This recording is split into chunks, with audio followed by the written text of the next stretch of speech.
Grow your business by giving gifts with today's special guest, Steve Buzogany, on today's episode. Today's episode is brought to you by Canva. When we finally decided to grow our social media presence, Canva was the only option. I tried dozens of alternatives, but I had to admit that nothing else comes close. We use Canva for social images, print-on-demand designs, and tons more at Serve No Master. Grab a free account today at servenomaster.com/Canva. Are you tired of dealing with your boss? Do you feel underpaid and underappreciated? If you want to make it online, fire your boss and start living your retirement dreams now, then you've come to the right place. Welcome to Serve No Master Podcast, where you'll learn how to open new revenue streams and make money while you sleep. Presented live from a tropical island in the South Pacific by best-selling author Jonathan Green. Now, here's your host. I'm really interested in this topic because I remember growing up, my father would get all these barrels of popcorn around Christmas, the three different kinds, the sweet kind, the spicy kind, and then the one that nobody wanted, right? It was like sweet, butter, and cheddar. Nobody wanted the butter. And after Christmas, we'd have 20 barrels with the 1/3 that nobody'd eaten over the entire holidays. And I think that was like the popcorn gift craze before people realized you could cook popcorn at home. So I do remember that time. And I know that what you do is very different. So I'd love to know your approach to gratitude and how that became your approach to marketing. I want to hear about your journey. Sure. So my whole thing started with real estate. I was doing whenever you get started in real estate or any kind of service business, like lawyer, accountant, whatever it is, you always have to generate your first couple of clients. It's a grind. And I was doing that. And I had a mentor tell me like, hey man, you're working really too hard. It's very transactional. And if you focus more on the relationship, they would give you referrals, and then you can work with the referrals who would come with a pre-existing trust, and then you wouldn't have to work as hard. I said, all right, that makes a lot of sense. Let's do that. So I did that, got a lot of business. Long story short, did really well with it. 73% of my business started coming by referral. Other agents in the office were like, hey, Steve, you're like the big king referral guy. What's going on? What are you doing? And I would tell them like, hey, I'm giving clients gifts and just going to see them, doing all these things. And people were like, what? Well, how do I do that? And I'm like, okay, just do all the things I just told you. And they're like, oh, I don't have time for that. I don't have time for that. I don't have time for that. And I kept hearing that over and over again. And I'm just like, you know what? There's a market there. I could just do it for people. And that's basically how Appreciation Advocate got started. Yeah, it's very interesting because a lot of people, they think the barrier is really high. So that they think, oh, if I'm going to give someone a gift, I have to give them a gift that's like worth 10% of what they spent with me, right? They bought a house for $100,000. I got to give them a $10,000 gift, right? They have this perception. And this is something I always talk to ladies about. I'm like, nobody ever gives a guy a compliment. I get so few compliments compared to my wife, and nobody buys me a drink, right? So if someone, like people like, how do you meet millionaires and billionaires? I'm like, dude, you can buy almost any guy a drink, no matter how rich he is. And I'm like, wow, no one ever does this. And it makes them feel good. So like the barrier is so much lower, I think, than people think. And we all hear the phrase, it's the thought it counts, but no one believes that, right? We're like, yeah, no, oh, sure, the thought counts, but we don't believe it. So where is the barrier? What is the gift that gets someone attention? And is the thought enough? Is the small gift okay? Sometimes yes, sometimes no. So the phrase, the thought that counts. I have a mentor named John Ruhlin who is fantastic and probably one of the most brilliant. He's on my Mount Rushmore. The 4 best mentors in my life, he's one of them. And his quote is, it's not the thought that counts, it's the thoughtful thought that counts. And that's what makes it next level. So you can really make a thoughtful thought. You can put a thoughtful thought together for $12 and really blow someone's mind away. You can also have no thought into it and spend $125 and make zero impact at all. So like that. So it really all depends on where you're coming from. And like I have a whole series of criteria that I use to make a good gift. And I can actually, if you want, I can go through them for you, but we can do that at later or now, whatever. But basically, your gift's got to hit these criteria. And if it's not, it's typically then you're on the bad gift list, which I can go through that list too, if you want. Yeah, because I think when people think about this, they go, okay, here's what I'll do. I'll make a list of all my clients and I'll send them all the same thing. I remember there's another thought. My dad, when he worked in a big office later on, he's like, would send my mom to buy 25 or 30 of the same thing because he had to give everyone in the office a gift. And I get that. If they're all in the same place, you can't give people different gifts because then it becomes, oh, your gift is better than mine, right? Like whenever I have a birthday I have 4 kids, I have to give all of them gifts on everyone's birthday. Otherwise, it's a war, right? If you only give they can't even comprehend the idea of only the birthday kid getting their gift and nobody else. Like that would be an entire war zone. I've already set a bad precedent. I'm already trapped here. I'm 9 years deep. My kids are obviously spoiled because it's a terrible move I made early on to stop the tears. Screwed it up. And And it's the same thing at Christmas, right? If someone, it's not who has the biggest gift, it's how many gifts you get, right? And it becomes very tricky. It's the whole game. It's a whole war. So a lot of people go, well, I don't want any of that. I don't want there to be any disparity. So I'll give everyone the same gift. And that does erase all the thoughtfulness. Like maybe the first barrel of popcorn seemed thoughtful, but by the time 30 different people have given you the same gift, right? Like how much popcorn can I eat? Turns out a lot, but that's the thing that's missing. So I am interested in your process for what makes a good gift or a bad gift, because I think that thoughtfulness is very missing. Like we don't remember people's spouses' names or people's kids' names or people's hobbies. Like we know very little about each other. It's like, what's the least amount of information I can learn about you to extract the money I want before I can eject from this conversation or this relationship? Yeah. So that right there, what you just said, but what's the least I can do? That's like John Ruhlin also said something like, what's the most you can do is a better question to ask. And then, so here's the way I see it is people have both financial bank accounts and they have emotional bank accounts, and you have to make deposits and withdrawals appropriately. So the thing is, the quickest way to get a financial withdrawal from someone is to make an emotional deposit. So that's the best way to go about doing things. So when in terms of the gifts and balancing out the intentions and things like that, I'd say it really you can actually get a lot of your clients the same gift but they can be personalized. So I've got my clients in real estate, I've gotten them scissors from Cutco, but I had all of their names engraved on it. So they all had technically a different pair of scissors. They all had their last name, or maybe it was the couple and I got both their names on there. So like it was unique to them, and it was a nice gift that will last forever. It was, I've gotten people speakers, like those pill speakers that people bring on things. Like I've gotten them customized to the colors and things like that to the clients, and they're unique to them, but everybody got the same thing, but they don't all look the same. So you can do that. You can get people the same, but as long as with some personalization always helps. Let me ask you a question. Do you put like your name and phone number on the actual gift? Because I've gotten a lot of those. Like, hell no, definitely no, because that switches it from a gift to a promotion. Yeah, it's like, here's a free magnet. Is it a free magnet? It has like your phone number on it and your picture, and I have to look at you every day. And I think that yes, that's exactly right. I feel like in our culture, one of the things I've taught a lot about early on is that we don't know how to give a compliment anymore, because when we give a compliment, we wait for the person to compliment back or say thank you. I go, that's not a compliment, that's an obligation. And my parents, never talk about parents as much on episodes, but somehow, because Gift gave me a thing about it, they gave my oldest sister a car when she graduated either high school or college, and she sold it. And it was like, they were like stuck because like, no, we gave you a car, but she wanted money, not a car, right? So the trick is, if it's really a gift, someone could do whatever they want with it. Yes. And that's really hard for a lot of people, right? It's like, no, I gave you this gift to do what you want with it. Like one time early on before we were married, I said to my wife, she has a twin sister, I was like, hey, Beyonce is going to be here. Why don't I give you guys tickets to Beyonce? And her sister goes, well, how am I going to eat tickets? Like she has a very different approach to life. She's like, I would rather have money or food, right? And I was like, it's very direct, right? And like people aren't often that direct in America. I was like, yeah, that's fair. Very clear what you want and don't want, right? Like I want something that's useful, not something that's not useful. Correct. And that's we often give people what we want to give them, right? It's like when you want to give someone cookies, like, oh, I'm actually allergic to something in there. Like, oh, thanks. Like, you know what I mean? Like now you're annoyed. Yeah. Thanks, jerk. Yeah. It's like, just try them. Like, oh no, just try one. You're still going to like it, but it will kill me. So there's a lot of, and that's why people avoid it, right? It's like, well, how do I deal with it? And it is hard to personalize because most of us don't pay that much attention or we don't remember. And I'm guilty of this. I am not innocent. I've had someone call me with a referral and I go, I have no idea who this person is. And they're sending me another customer. I'm like, I've done a 3-month project with them. So I now have tools to help me remember people because it's not intentional. I don't remember a lot of stuff. I just realized, I need software to help me remember every person. So like I have software that I use after every podcast. I put a picture of the person in and what we talked about, because otherwise I will never remember them. That's fair, but that's good. Yeah, I learned this the hard way because I went to a conference and said to someone, oh, it's finally nice to meet you in person. And we'd met before and he was so mad. And I was like, whoa, is it? But I was also like, is it my fault? Maybe if you were more memorable, that didn't make it better. That made it worse. But what you're talking about though, when I do it right is when I learn what people care about.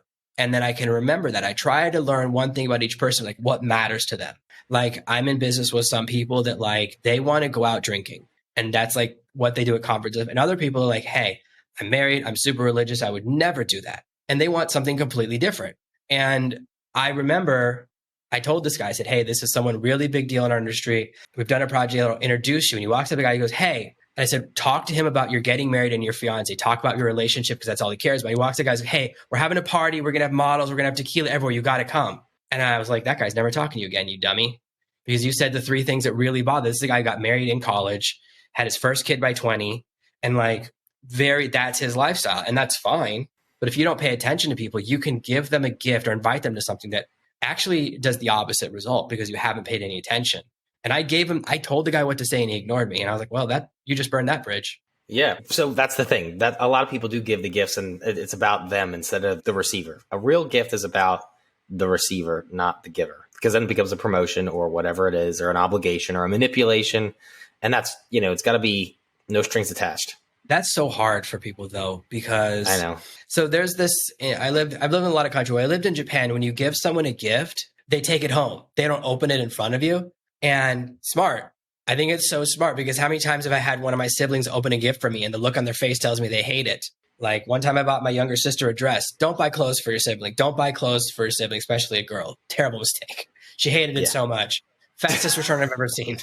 She's like, next time, just give me the cash. I'm like, yeah, lesson learned. But that's the thing. We want the person to open it in front of us because we want that feeling. So not really, it's so hard to give a gift and not care if the person never mentions it. That's really, really hard, isn't it? So yeah, that's where you follow up. So that's like part of what I do for small business owners and stuff, like where when you call, well, we send the gifts, we tell our business owners like, hey, call behind the gift 2 days after it shows up. That way you can, it gives you a reason to call that's not overly salesy. And you can be, because being the introvert I was, that's what I did. I needed something to break the ice to call my people and not be a salesperson. That's how I just say, hey, how are you? Like, just wanted to touch base with you. How you doing?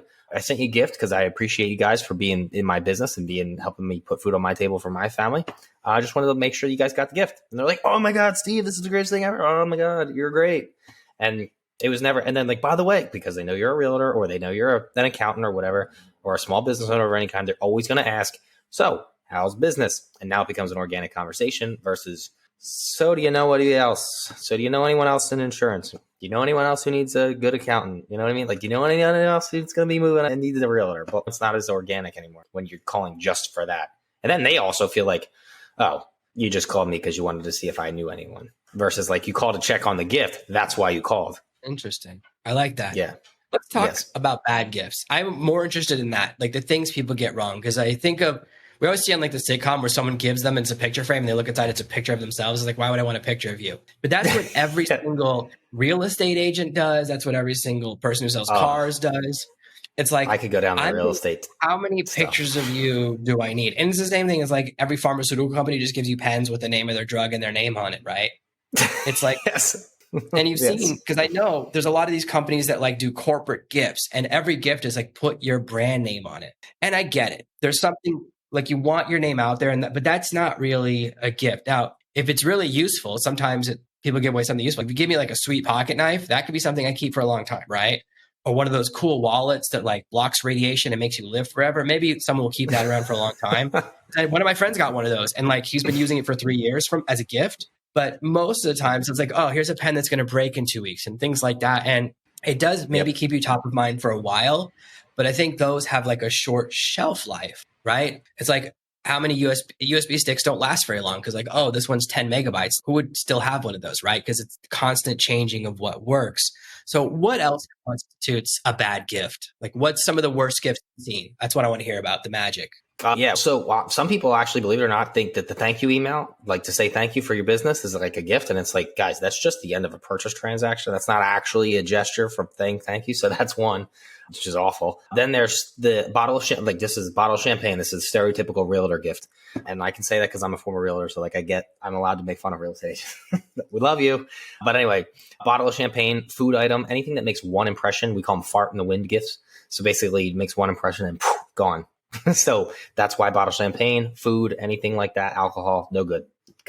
And then this one might be a little bit of a surprise, maybe not. Events and experiences. So if you were going to take someone out to lunch, to breakfast, coffee, dinner, the Super Bowl, those are all no-goes because that's all one impression. And in marketing, what we do is we pay for impressions. And now, do you want to pay $250 $6,000 for one impression? Or do you want to pay $100 and $200 for one impression every day for 9-10 years? That's the way we think. So that's another thing. So anything events or experiences are big no-nos. Flowers, which are nice, but again, not ideal. So for example, like a way to switch this, like normal flowers are going to die in a week. They're going to mold away and the water's going to get disgusting and it's going to smell bad. Then you got to clean the vase and that's ugly too. And it's just no. But what I did at once, there's a jeweler around where I live and he dips roses in gold and it solidifies the rose forever. And I got my wife that. Like that was a way, because it's going to last forever. That rose is going to last forever all the time. And he does a different color every year. So I think this year's periwinkle, which is like a purple. But that's a way to make a flower a good gift that lasts forever. And then obviously this is the one that's going to pretty much, I think we're all guilty of this at some point in our lives, is where we're like, you already said swag bags, like swag, SWAG stands for stuff we all get. So it's a different S word though. I'm trying to be PG, but stuff we all get. And then promo items, which they are promo items. And then last but not least, our favorite worst gift of all time is gift cards. Anything that's gift card, e-gift cards, even worse, like those are terrible. So because a gift is supposed to be a symbol of what you see the relationship as. Now, if you see the relationship as a gift or a gift card or e-gift card, like they're lazy gifts. So you could basically say something like the symbol you're communicating to the other person, be like, yeah, you're just not valuable enough for me to actually spend time on putting this together. So I got you a gift card.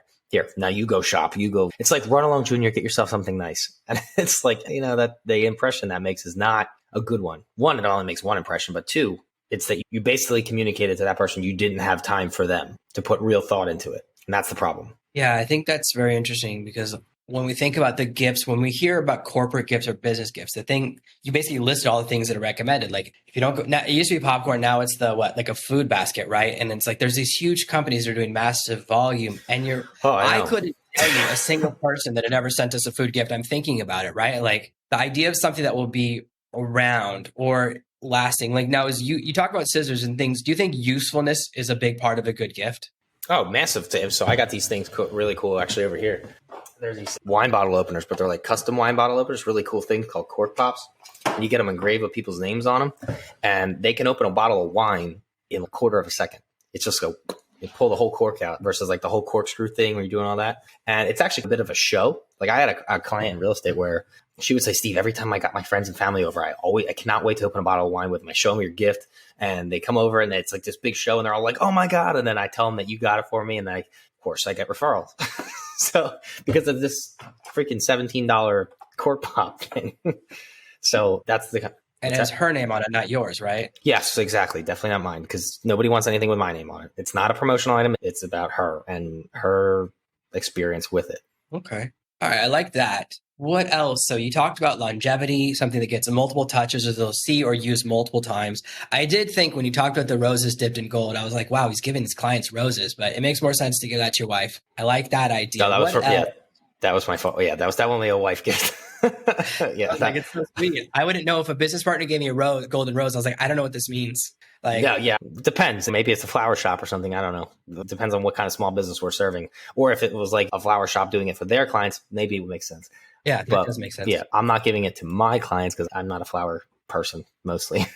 My clients are small businesses. My clients are average Joe and mom and pop and the solopreneur. That's who I are. But yeah, so the other things you were saying, you wanted so some of the other qualities, again, focus on the client. High quality. It's got to be high quality, not a piece of crap. It's got to be personalized to them. It's got to have deep emotional impact. So it's got to be something that's significant to them. So like if you're able to play people's heartstrings, that's where you're ahead of the game there. And then obviously we talked about staying power, usefulness, visibility. Those things make a gift really keep you top of mind rather than subconscious mind. And then obviously let's not forget the basics here.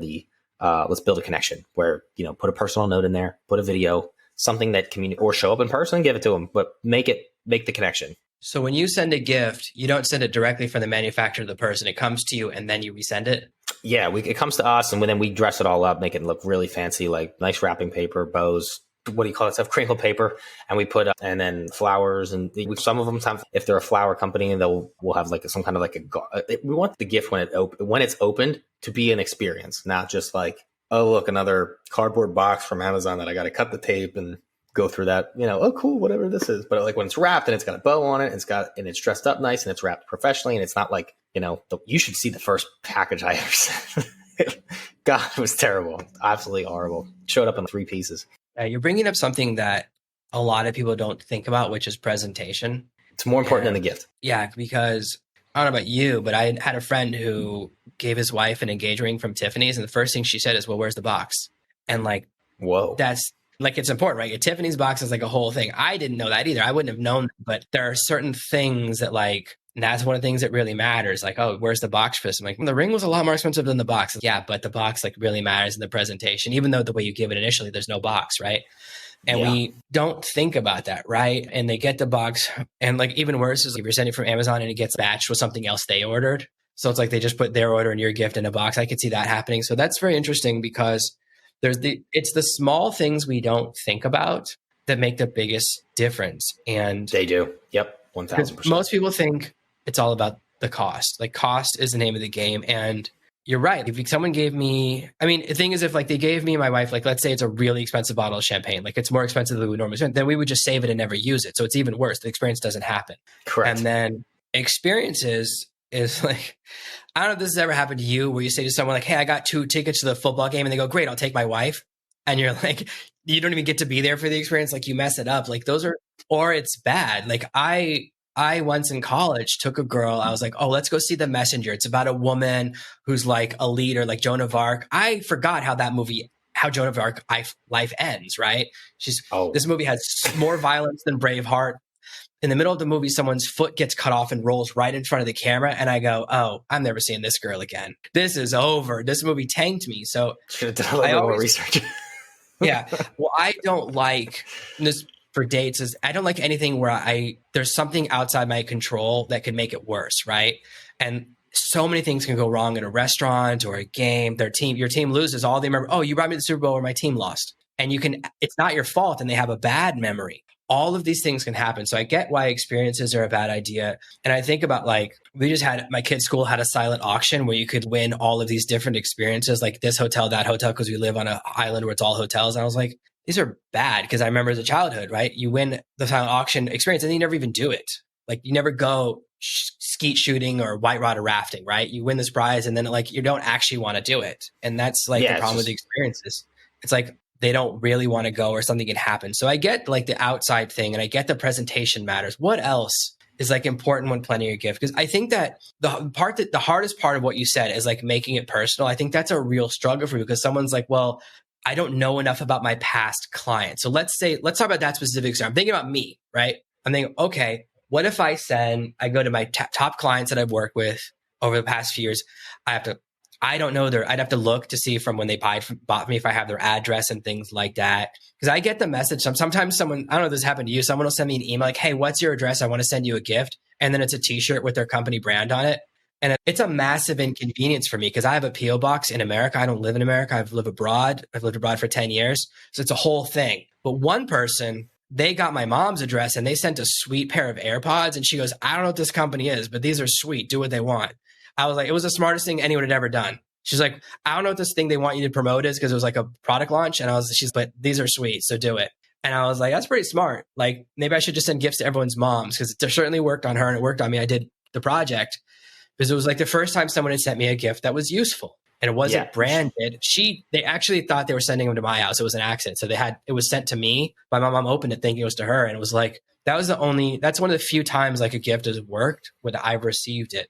But the thing is like, oh, I don't know what someone wants or what someone needs. And if I ask them, I telegraph it. So what can someone do when it's like, oh, I'm after the moment when I should have asked? Well, there's nothing wrong with telegraphing it a little bit. Like when I was doing real estate, like for me, I told my clients on the first week of the year, I said, hey guys, just want to let you guys know how much I appreciate you guys. I'm going to be stepping up my appreciation game this year. So be on the lookout for all kinds of random cool things coming from me this year. And I just let them know. And they didn't think anything of it. They were like, okay, that's cool. And then they start getting the gifts. They're like, whoa, this is super cool. And I'm just like, oh, it's like, there's nothing wrong with that. And then I let them know like ahead of time. Okay, I'm going to be calling. I might ask you some funny questions. What's your favorite color? Like, might I get you something? Or, where your favorite place to spend your time is, whatever, like anything like that. So those are things, there's nothing wrong with that. And it shows them that you are thinking of them, even though you don't have a gift in your hand at the moment. It's just like, hey, look, Steve's going out of his way to show us that he cares about the fact that we've used him as a real estate agent. Like, that's super nice that he's doing that. Like, and it's a great reason to call. Like, hey, remember when I said I was going to appreciate you later this week or later this year? I've got something in the works for you. I'm kind of putting something together. Just want to know your favorite color. Can you tell me a little bit more about that? Or whatever, or anything, whatever the heck you're doing. And they're like, oh my God, this is, because then now they're excited and now they're thinking of you and now now the anticipation's up. So like there's that. And then there's other times where you do know the person really well and you can go in and you know their address. Like for me in real estate, there was never an address I didn't have because I know where everybody lives. So for me, that was easy. But like for that, it was like, you get to know them and you build that relationship with them. And it's an excuse to call them when you want to gift for them. And so that's the thing is like, if you're wondering why you're not getting a lot of referrals in your business, then maybe it's because you're not building a deep enough relationship with people. So maybe if you have a larger client base, 700,000 people or more, and you're just like an inch deep with all of them, start having some events. Create a mastermind group and pick your top 20 people, start connecting with these people at a deeper level, increase the value ladder. And again, you can get paid for that even more. Like you can have an inner circle or a mastermind group or something like that. Top 50 people only or whatever. They pay for that. But now you get intimate with these people and find out what's going on, what makes them tick, what's their spouse's names. And that's another thing you did bring up, by the way. And the reason it brought your mom, like your mom got the gift, but a lot of the gifting we do is we can, if you're trying, like we have this package where we can help people get access to anyone they want, where we've reached part of the process. Part of the process is reaching out to their sphere of influence and touching base with them. Like it might be their assistant. No, I'm not chasing family members down, but I'm talking about like their sphere of influence at work. And that people will talk about it. Like you spend that time on, like if you blow up someone's assistant enough, that assistant's going to be in their ear being like, hey, I don't know about you, but this appreciation advocate company is pretty cool. Like they've been sending me some really cool gifts and they're really good at their marketing, blah, blah, blah, whatever. And that's happened. And that's why I worked with you. It worked on your mom. They used your mom, not the assistant, but it worked on you. No, there's something that I learned, like, because I'm really a big advocate of networking, and a lot of people don't realize the power of the introduction. Like, any company you want to do business with, you can meet the janitor, he introduces you to his manager, he introduces you to the doorman, you work your way up, and the vice president introduces you to the president. The president doesn't know about anyone other than the vice president. He just thinks, oh, I get introduced to you by this guy. And so you can climb up. Exactly that is like, I've done deals where I'm like, I know this project is on the edge of what this person works on. I know they're going to go home and talk to their wife about it. And so I said, let me meet your wife and let me tell her what we're going to do. And let me explain everything to her because I know it's going to have to go through approval process. That's why I got a really big project with someone once. I was like, yeah, because I knew that's what this guy was going to do. And I said, let me make sure that I can explain everything because and I know that it'll be fine if I do. And it was a really good project. But we oftentimes, people were so busy, like not thinking about those things. But it's exactly, there's so much opportunity because how often does a secretary get treated like just a doorstop, right? For me, like my assistant's such an important person, but to everyone else, they're just an inconvenience. Like, oh, I got to break, like we call them gatekeepers, right? Like I got to break through or sneak past this person like a prison guard. And it's like, you'll get more with honey than with vinegar, right? And it's often someone I worked for early on, like more like 12 or 13 years ago, he sold websites to real estate agents. And so he called this company that sells leads to real estate agents. And he said, hey, every time you send me a referral, because a lot of these people don't have a website, in the early days, no one has a website. And they were like, no way, you're trash. We would never work with you. So he just called them and kept talking to each person in the call center and said, hey, anytime you send me anyone, I'll send you $100. As soon as he sent him one lead, he sent the girl $100 PayPal the same day. His phone was ringing off the hook. So like the top of the company didn't want to do business, but he was just getting it from the bottom of the company for way less. And I've always taken that lesson with me of like, you don't realize how much power a lot of people have, even if they're not the top person. And there's a big opportunity there. And yeah, a lot of people, let's be honest, don't get treated very well. Right. And so there's a huge opportunity. Just like I mentioned earlier on, men very rarely say, I got to buy my own gifts. Okay. When I let my kids buy me a Christmas gift, it's going to be a bad Christmas for daddy. And it's the same thing for Father's Day. Like, you know what I mean? And same thing. There's a lot of people that don't get a lot of gifts, don't get a lot of appreciation. And this is very interesting. You have some pretty sophisticated answers, which I'm glad we had you for this because you're really good at this. So let's talk about numbers, right? Is there a ratio of like profit from a project to the price of the gift? Is there math in there? Yeah, there is. Yeah, you should be, for us, we do 5 to 10% of whatever the client's net value is to you. So that's the annual budget. So if you've got a $100,000 client, you should be spending $5,000 to $10,000 on that client over the course of the next 12 months. And you can get one big ass gift, or you can do it into, we don't go more frequently than like quarterly. Like maybe you do 5,000, want to do a $5,000 gift, split it up $1,250 4 times a year. You can get a lot of cool stuff for $1,250. And that's just the budget. Like, you don't have to spend the whole $5,000 or the whole $10,000. You could, I've made some really, really cool, impactful things with a $12 gift, but you can do some really cool things. Like, maybe your budget's $1,250 for each gift for each quarter, but maybe you only spend $500. How many cool, I have made some really, really cool gifts for $215 or $300 or $113 or something. You know what I mean? You don't have to go nuts, but you can, because you got the budget for it, as long as you budget for it. That's the most important part, is that people, they take the profit of it and they don't run with it. They don't set any money aside to give back. And that's where the problem creates itself. Yeah, this is very interesting. So your brand is Appreciation Advocate. And that's where, tell me exactly what you guys do. You help people, you handle the entire process. Like someone just tells you who they want to send a gift to and you do everything. Tell me what you do, so I understand it. The real short, simple way to explain it is we use gift giving for small businesses, and that generates them more referrals. That's basically the easiest way to put it. So you could go to our website and buy our do it for you service, or we could just build the plan for you and you can execute it yourself. I mean, whatever you want. The whole purpose of the company being formed was because most gifting companies cost a fortune, like $10,000, $15,000, $20,000, $25,000 for the consulting fee. That's like before you even bought a gift. So I wanted to give that access to consumer or small business owners so that they could compete with the big corporate America types. And I was like, let's not charge people $25,000. Like let's put it this way. My most expensive package that I have costs less than a part-time assistant. So like mom and pop and average Joe could show up for that conversation versus like $25,000 for the consulting fee plus the gifts and the shipping. So that's like mom and pop aren't there for that conversation most of the time. Yeah, it's funny to say, I had to pay someone $25,000 to know what to give you. Like, yeah, it takes away that's a lot kick of the in meaning. The teeth. Yes, it's like you had to pay someone else $25,000 to know that I could use a really cool wine opener. Like, and now it's like, you really don't know me. Like, that's so much worse if you find out. So that's interesting. Yeah. Okay, and that's at appreciationadvocate.com. Yep, you can go there. Or if you just want to reach out to me directly, I do actually check my email. It's not somebody else. I'm pretty active in the process. So you can just send me an email at steve@appreciationadvocate.com. Awesome. Thank you so much for being here. I know people are going to like it. I certainly found it informative. Good. I'm glad you liked it. I'm glad everybody listened and gets some good value out of it as well. I think so. Thank you so much. Yeah, no problem, John. Thanks for having me on. Thank you for listening to the Serve Master podcast. Get a free copy of my bestseller, Fire Your Boss, right now on Amazon. Go to servermaster.com/getfire, or just search Fire Your Boss on Amazon. Thank you for listening to this week's episode of the Serve No Master podcast. Make sure you subscribe so you never miss another episode. We'll be back next week with more tips and tactics on how to escape the rat race.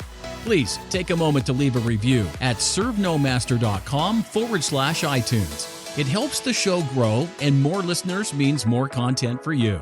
Thanks again, and we'll see you next week.